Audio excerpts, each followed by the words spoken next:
भाइयों, आज मैं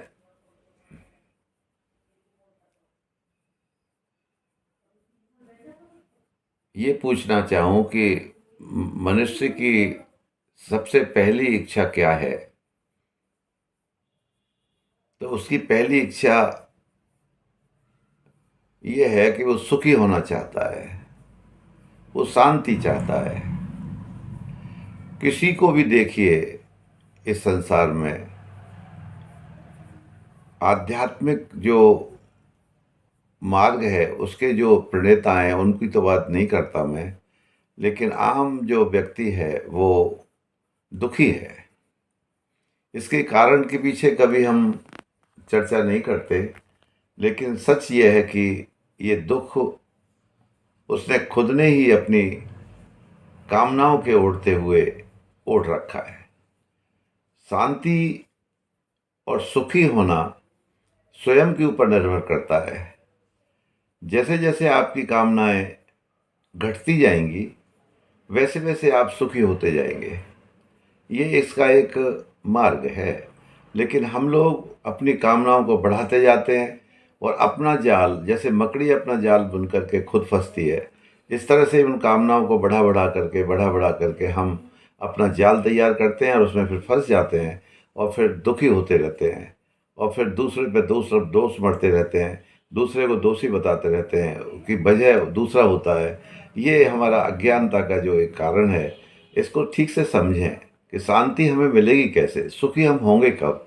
हम सुखी तब होंगे, देखो, भगवान ने आपको जिस जगह भी भेजा है, जिस परिवार में भी भेजा है, जिस परिवार के जो संस्कार आपको विरासत में मिले हैं, आप उन्हीं में से उन्हीं को अपने ऊपर ओढ़ते हुए उसी में से जीवन अपना निकालिए। जब तक आप आध्यात्मिक नहीं होगे, जब तक आप भगवत नाम जप नहीं करोगे, तब तक आप धर्म धारण करके जीवन जीना नहीं सीखोगे, तब तक आप कितने ही बड़े पैसे वाले बन जाना, आप सुखी नहीं हो सकते। आपको शांति मिल ही नहीं सकती। ये शांति का फॉर्मूला ये है कि आपकी कामनाओं को जितना आप रोक के रखेंगे, हाँ, आप मेहनत करिए और मेहनत करके जो कुछ प्राप्त हुआ है उसको भगवान की शरणागति का, भगवान के चरणों में प्रसाद बना करके उसको अपने उपयोग में लाओगे तो निश्चित रूप से आप मान के चलना कि आपकी वो प्रसाद बनेगा। प्रसाद जब बनता है जीवन में इन प्राप्ति का, तो फिर वो उसका आप ये मान के चलना कि वो सुखी करता है। प्रसाद से तृप्ति मिलती है, संतुष्टि मिलती है। लेकिन हम क्या करते हैं कि किसी भी सफलता में हम सफल होते हैं तो उसको अपनी सफलता मानते हैं, और असफल हो जाते हैं तो वो ठाकुर जी के लिए वो दोषारोपण कर देते हैं। ये बात ठीक नहीं है, ये चालाकी है, ये जीवन की वास्तविकता नहीं है। इसलिए मेरा तो कहना ये है कि अगर आपको सुखी होना है और शांत रहना है तो अपनी कामनाओं को अपने बस में करके उनको कम करिए, और जितनी आपको आवश्यकता है उस आवश्यकता के अनुसार ईश्वर देता है। लेकिन आप अधर्म से करके, छीना झपटी करके, इधर उधर से चालाकी करके, झूठ बोल के, मक्कारी करके, इस तरह से अगर आप प्राप्ति करेंगे, निश्चित रूप से आप हो सकता है कि आपको प्राप्ति हो जाए कुछ सुख सुविधाओं की, लेकिन वो अशांत ही रहेगा, अशांति ही उसका फल है। इसलिए आप जो है धर्मानुसार अगर जीवन जीना चाहते हैं तो निश्चित मान के चलना, भगवान की शरणागति में आप घंटे 2 घंटे भगवान का भजन, भगवान की पाठ पूजा, कुछ दान, कुछ पुण्य, इस तरह के सत्कर्म अगर आपके जीवन में आने लगेंगे, आप मान के चलना कि आप सुखी होते जाएंगे। और जितना भी जो कुछ भी आपको जो अब कम लग रहा था वो फिर ज़्यादा लगने लगेगा। ये प्रकृति का नियम है। लेकिन हम तो हमेशा ही यही सोचते रहते हैं कि हमारे पास ये नहीं है, हमारे पास वो नहीं है, हमें ये लाना है, हमें वो लाना है, इसके लिए कैसे करें, इसके लिए कैसे करें। कामनाएं, और किसी भी कोई भी एक कामना जब पूरी होती है तो वो दूसरी 10 कामनाओं की और प्रवृत्ति दे देती है। तो ये कामनाओं का संसार में कोई आज तक कामनाओं से तृप्त नहीं हुआ, उसकी संतुष्टि नहीं हुई। इसलिए मैं आपको ये कह रहा हूँ कि अपने जीवन को धर्मानुसार जीवन धारण करें। हो सकता है उसमें धन लाभ नहीं मिले आपको, लेकिन आपको आत्म तृप्ति तो जरूर मिलेगी, शांति तो जरूर मिलेगी, आप सुखी होंगे जो आप चाहते हैं। आपकी चाहना गलत नहीं है। क्यों गलत नहीं है? क्योंकि आप ईश्वर के अंश हैं और ईश्वर का जो स्वभाव है वो सच्चित आनंद है।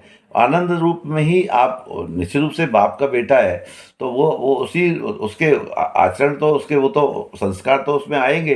तो हमारा सुखी होना कोई हमारे लिए हमारी कामना जो है गलत नहीं है, लेकिन हमने मार्ग दूसरा पकड़ रखा है। हमने इन वस्तुओं में सुख, इन इन सामान में, धन में, दौलत में, इससे हम तृप्त होना चाहते हैं, इससे हम सुखी होना चाहते हैं, जबकि ये सुख का मार्ग ही नहीं है। ये तो और आपको असहज करेगा, आपकी अतृप्ति को और बढ़ाएगा। इसलिए हो सकता है कि आप इसको इसको भी करें, तो लेकिन वो प्रसादी समझ के भगवान की आप इस तरह से जीवन को जीना शुरू करेंगे, तो मैं मान के चलना आप इस बात को कि आप सुखी होंगे, आप शांत, सहज और शांत, संतुष्ट होकर के जीवन जिएंगे। और यही जीवन का मूल मंत्र है कि हम सुखी कैसे हों। और सुखी तो आप होंगे तभी जब भगवान की शरणागति में आप उसका प्रसाद मानेंगे, जो भी प्राप्ति आपको हुई है। आप मतलब जो है जीवन को इस तरह से जी के देखिए। मैं भी जी रहा हूँ और मुझे ये लग रहा है कि ये फॉर्मूला भगवान ने ठीक दिया है, प्रकृति ने ये जो जीवन दिया है, इसमें हम जितना कुछ भगवान के लिए कर लें, जितना क्योंकि ये आप ये मान के चलिए कि ये खाली इसी जीवन की बात नहीं, ये अगले जीवन को भी वो करेगा। तो फिर हमको ऐसा जो हमारे पास वर्तमान में जो समय मिला है, उसमें हम जितना ये इस तरह का यात्रा, उस अगली यात्रा के लिए कुछ इकट्ठा कर लें। और वहाँ तो कुछ धन दौलत और ये सब जगह मकान और ये सब तो जाएगा नहीं। वहाँ तो आपके शुभ कर्म जाएंगे, सत्कर्म जाएंगे। और जितने सत्कर्म इकट्ठे करोगे उतने ही आप सहज हो जाओगे, शांत हो जाओगे। जितना आप पुण्य करेंगे, जितना सेवा करेंगे, उन सबसे जो पुण्य की प्राप्ति होगी वही आपके साथ कर्मों के साथ जाएगा, और वो परलोक को भी आपको सुधारेगा। इसलिए भैया, शांति अगर आपको चाहिए, सुखी होना चाहते हो, तो आप थोड़ा सा अपने जीवन में इसका अध्यात्म का पुट दो, और भगवान का नाम जप, भगवान की सेवा पूजा, भगवान का दर्शन, भगवान का ये जो जिस तरह के जो आध्यात्मिक जो वातावरण, आध्यात्म के जो नियम है, उनमें थोड़ा थोड़ा निवेश करें।